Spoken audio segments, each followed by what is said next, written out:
నాగుల పంచమొచ్చే నరులంతా ఒక్క పొద్దు ననుగన్న తల్లికి దండొక్క పొద్దు దిగు దిగు దిగరాద నాగా దిగు దిగు దిగు దిగు నాగన్నా దిగున సుందరి నాగా దిగు దిగునా. ఏంటి అను ఈరోజు పొద్దున్నే గుడికి బయలుదేరినట్టున్నావు? ఏదైనా పండగ? అవునే, నాగుల పంచమి ఈరోజు. తొందరగా వెళ్ళాలి. మా వాడ ఆడవాళ్ళంతా వెళ్ళిపోయారు. ఇంట్లో పనులు పూర్తి చేసుకునేసరికి ఇంత లేట్ అయ్యింది. నేను వెళ్ళి వచ్చాక మాట్లాడుకుందాం, సరేనా? పాములకు కూడా పూజలు చేయడం ఏమిటి? అయినా ఈ శ్రావణ మాసం మొత్తం ఆడవాళ్ళు పూజలతో బిజీ కదా. ఏం చేద్దామే, కుటుంబ క్షేమం గురించి మనకే కదా పట్టింపు. మగవాడిదేముంది, ఎప్పుడైనా పట్టించుకున్నారా ఏంది? మరి నాగుల పంచమి ఎందుకు చేస్తారు?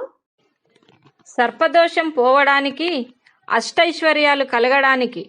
అంతేకాదు, మన వెన్నుపూస పాములాగా ఉంటుంది కదా, దాని నాడులలోని 9 రంధ్రాల్లో క్రోధం, కామం, లోభం, మదం, మాత్సర్యం లాంటి చెడు గుణాలు దాగి ఉంటాయట. పాములకు పాలు పోస్తే అవి పోతాయటనే. నిజంగా దీనిని నువ్వు నమ్ముతున్నావావే? ఈ కోపం, కామం, మదం లాంటిది మగవాళ్ళలోనే కదా ఎక్కువగా ఉంటాయి. మరి రోజు పెద్ద హెడ్డింగ్లతో పేపర్లలో పెరుగుతున్న అత్యాచారాలు చూడట్లేదా? చూస్తూనే ఉన్నా. అవి అయితే చాలా చాలా ఘోరంగా ఉంటున్నాయి. సాధారణంగా మన పండుగలు అన్నీ కూడా ప్రకృతి మీదే ఆధారపడి వచ్చాయి. బహుశా ఇది కూడా అందుకే చేస్తారేమో. వర్షాకాలం కదా, చిత్తడి ఉంటది, పాములు కూడా తిరుగుతూ ఉంటాయి. రైతులు పంటలు పండించడానికి తిరిగే సమయంలో పాము కాటుకు చాలా మంది చనిపోతూ ఉంటారు. బహుశా పాములు బయటికి రాకుండా వాటికి కావలసిన ఆహారము రంధ్రాల దగ్గరే వేశారేమో.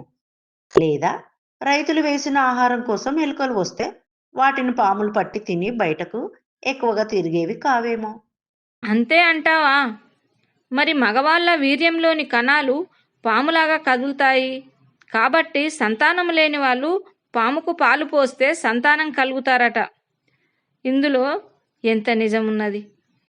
ఇది నిజంగా వెర్రేనే. ఈ మధ్య శాస్త్రీయ కారణం చూపెట్టాలని అది చెప్తున్నారు. మగవాళ్ళ వీర్యంలోని కణాలు కదలడానికి అనుకూలంగా నిర్మాణం ఉంటుంది. కణాలు స్త్రీల అండంతో కలిస్తేనే సంతానం కలుగుతుంది.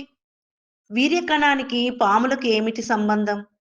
పోని పూజలైన మగవాళ్ళు చేయాలి కదా.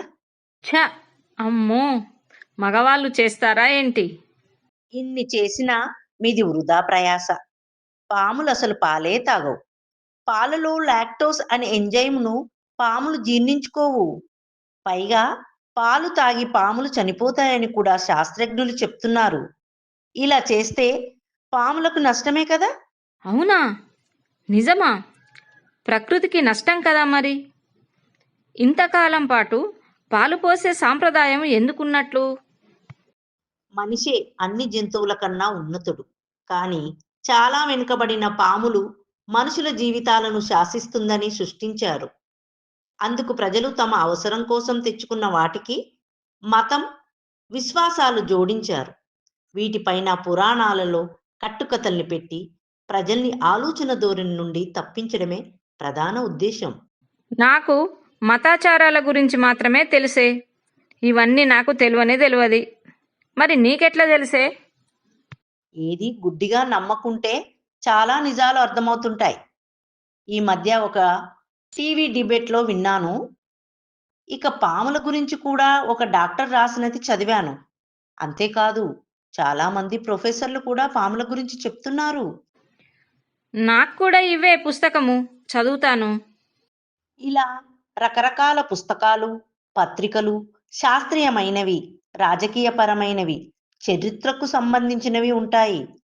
నీకు ఇదివరకు కూడా కొన్ని కథల పుస్తకాలు ఇచ్చాను, చదివావా? అబ్బా, చదవలేదే. ఇంట్లో పనితో తీరికనే ఉంటలేదు అస్సలు. కాస్త పూజలు తగ్గించు. ఇంటి పనులు అందరికీ పంచితే ఖాళీ సమయం దొరుకుతుంది. అప్పుడు పుస్తకాలు చదవడానికి టైము దొరుకుతుంది. నిజమేనే, ఇప్పుడైనా కొంచెం చదవడానికి టైం పెట్టుకోవాలి. నేను కూడా నీలాగా ఆలోచించడం నేర్చుకోవాలి. దాదాపు అన్ని సాంప్రదాయాలను మహిళలపైనే రుద్దారు. కాలానికి అనుగుణంగా నష్టం కలిగించేవి, అవసరం లేనివి ముఖ్యంగా మహిళలు మానుకోవాలి.